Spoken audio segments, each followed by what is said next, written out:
a matchup of top Eastern Conference teams on Saturday night as the Toronto Raptors visit the Washington Wizards. The Toronto Raptors lead the Atlantic Division, while the Washington Wizards are second in the Southeast. These teams met earlier this season in Toronto, and it was the Toronto Wizards winning big by a score of 103-84.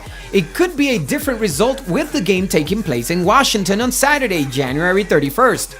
The Toronto Raptors have a huge lead in the Atlantic Division, so they have no worries of making the playoffs. It's all about proving they can beat good teams in the playoffs. This will be a good test on Saturday in Washington against a solid Wizards team.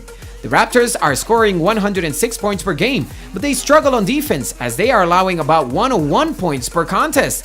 They should be a great team to bet over the total, but that really hasn't been the case with 24 games going over and 20 going under the NBA lines. The Washington Wizards have a nice straight-up record with 18 home wins, but they have covered the spread just 11 times. The team simply doesn't win that often by margin.